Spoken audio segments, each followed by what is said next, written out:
Hello guys, I'm Bethany and welcome back to my channel. Today I'm doing my March wrap up. Finally, it's literally April 7th and I'm finally sitting down to film this video. It is so dark today, but you know, this is our only option to film this today. I'm gonna get right into it because I talk so much. I'm trying to make my wrap ups more concise and shorter and not repetitive. So let's get into it. I'm gonna talk about all the books I read in March. It was a very good reading month. I feel like I read so many good books. I read 5 physical books and then 7 either on Kindle Unlimited or ARCs or borrowed from the library on Libby, all that stuff. So let's just get into it. I also wrote it down on my phone, so that's why I'm looking at my phone. So first I read The Two of Us by Taylor Torres. She actually sent this to me in maybe the end of February, and her re-release came out the middle of March, I think. She sent me an arc of it and I loved it so much. I gave it 4.5 stars. It's basically about this girl named Mara and Ambrose. It's like a second chance romance, childhood friends to lovers. They met when they were kids, something happened, they haven't seen each other in years.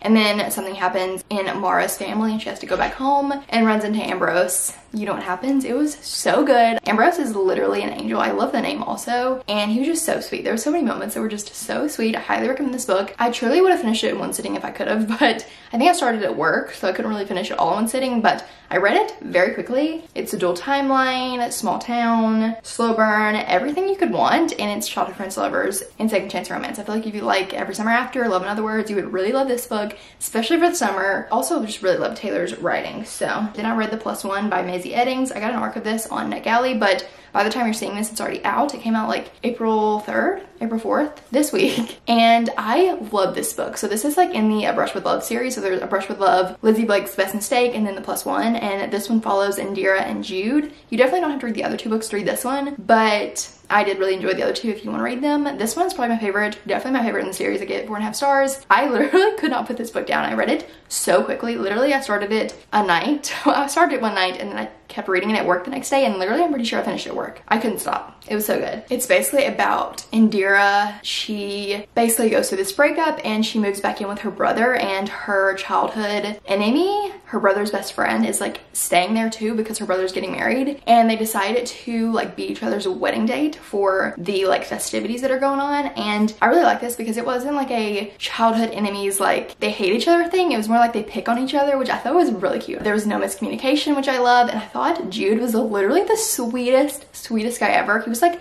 definitely closed off, but once he opened up to Indira, it was just so sweet. There's definitely like probably some trigger warnings in this. I would maybe check those. A lot of mental health representations in this book, which I really loved. I felt like it was done so well, and a lot of talk about therapy and things like that, and some things about PTSD if that is a trigger. So just like be aware of that. But I thought it was done really well. I really loved it, and I just think I'll read it literally every book she comes out with because I thought it was so good. Oh, also The Two of Us and this one both have spice. The Two of Us is probably like one scene. This one is pretty spicy. I feel like her books are just a little more on the spicier side. You're gonna get more than one scene, so just be aware of that, but I loved it. It was so good. Next, I read Defy the Night by Bridget Kimmerer. I loved this book literally so much. It's a YA fantasy with romance. It's about this kingdom named Kandala, and basically this like illness has run rampant in the land, and there's only one thing that can cure it, and that's all I'll say about it. It's so good. I highly recommend if you need just a fast-paced fantasy with high stakes, the romance, the angst. So good. No spice in this because it's YA, and I loved it. The romance was so good. I didn't want to put it down. The plot twist, literally everything about this book was so good. And then I read Things We Hide from the Light by Lucy Score. I kind of read this like, I read like 70 pages and then I put it down, and then I read some more, and then like I finished it.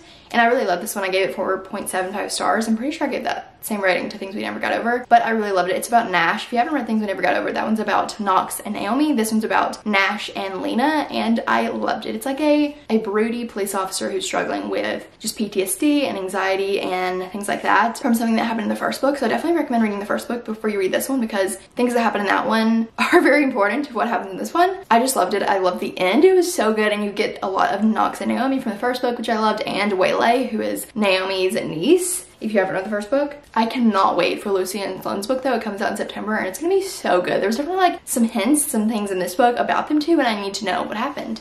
I need to know. And also the found family was so good in these books. Like these books are so good if you're just needing a good romance with mystery, found family, just like a good old time. Like I highly recommend it. It was so good, and I cannot wait for the third book. They are very spicy. They're definitely on the spicier side, but So good, highly recommend. Next, I read The Godparent Trap by Rachel Van Dyken, and I was pleasantly surprised about this book. I kind of picked it out on a whim. I think I borrowed it from the library or put it on hold in the library, and I read it very quickly. I thought it was so good. So it's about Rip and Colby, and basically they end up having to take care of Rip's niece and nephew, and honestly you find out what happens at the very beginning of the book, but that's basically the premise. I loved it. It was just a beautiful story about grief and like newfound family, and one of the quotes I really loved was "Joy can follow sorrow," which I just thought was really beautiful. Like, it's about grief, but also like the healing and like joy that you can have after that, also during that. I did feel like the ending was a little rushed, but truly I really enjoyed it. I love the characters and I thought it was just so sweet, especially the kids. Like Rip and Colby and the kids were so cute. There is one spicy scene that you could easily skip over. I gave this 4.5 stars, so I really enjoyed it. And then I read I Can Fix That by Juliana Smith. I love this book so much. Like literally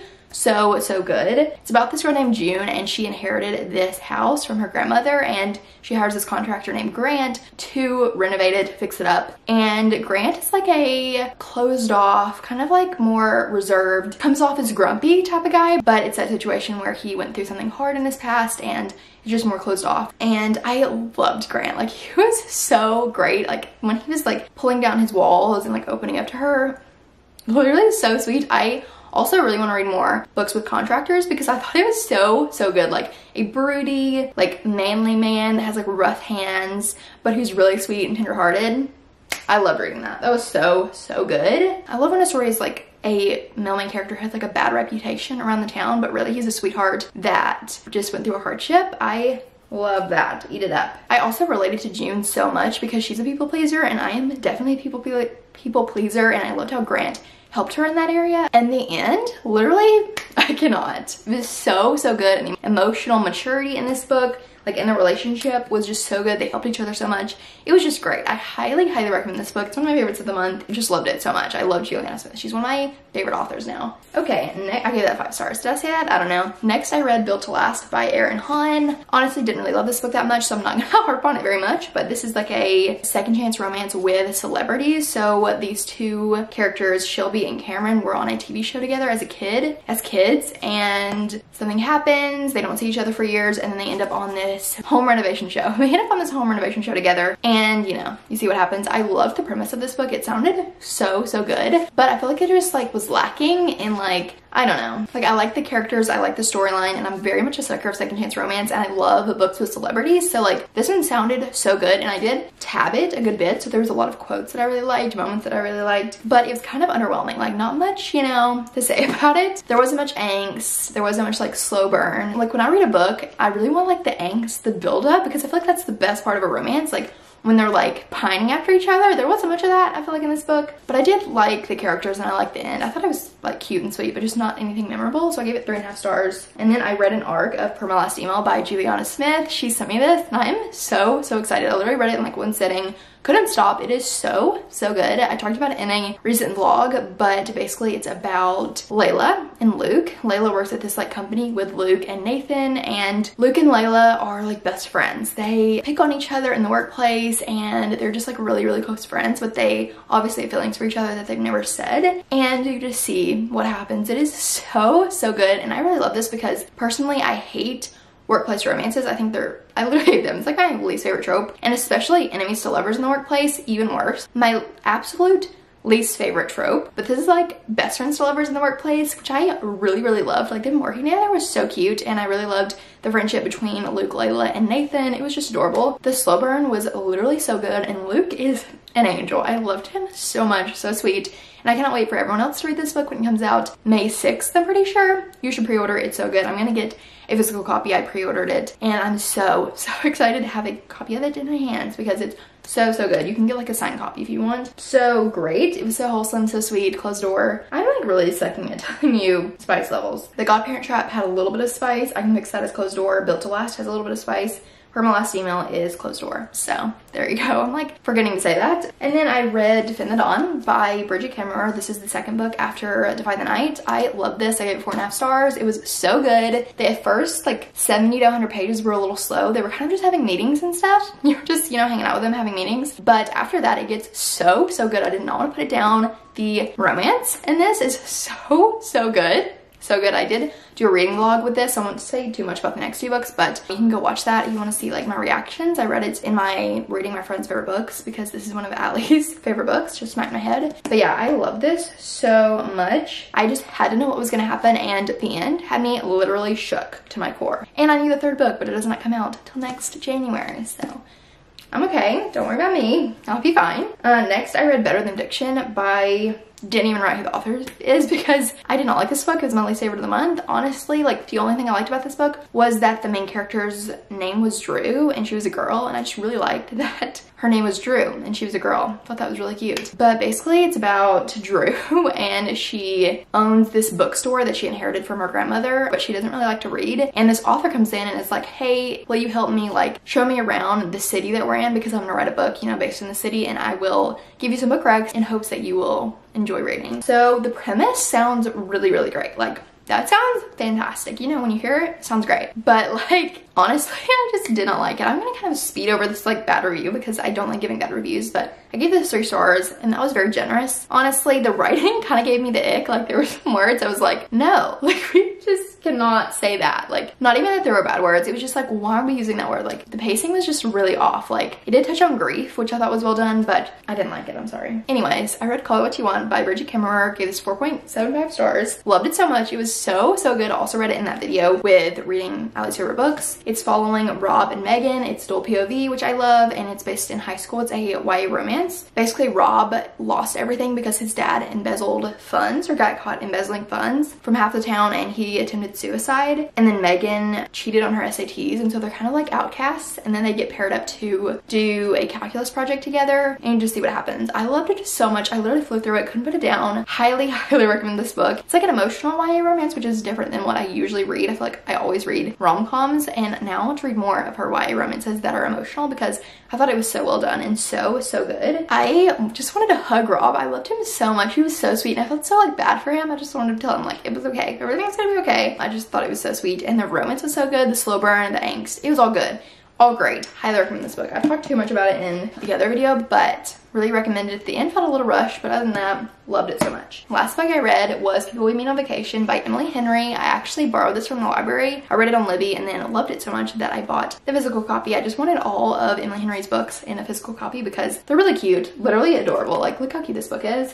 But also, I just really enjoyed it. I gave it 4 stars. I actually tried to read this multiple times in the past and didn't continue. I think I apparently read like 90 pages of it one time and literally didn't finish it, and I think I was in a reading slump. And then I tried again and read like a couple chapters, but this time I actually finished the book. So this is about Poppy and Alex, and basically they met in college and they started going on vacations together every summer, and then one summer they stop, and then a couple years later they haven't talked since the last vacation and they decide to go on another one together, and you know, you see what happens. I really enjoyed this book. I think Alex might be my favorite of Emily's male main characters. I don't know, I really did like Gus from Beach Read, but I haven't read Beach Read in a long time, so I need to reread that and see how I feel. But I just think Emily's writing is so good. Like, the way she writes about love is so unique, and like I just loved it so much. Like, I wanted to highlight so many things in my like Kindle version that I had from the library, and I definitely think I will reread it to my physical copy and tab it because I just thought it was so well written. I just love so many of the quotes, and I think it's literally like the perfect summer read. Like, if you're looking for a summer book to read, you need to read this because it was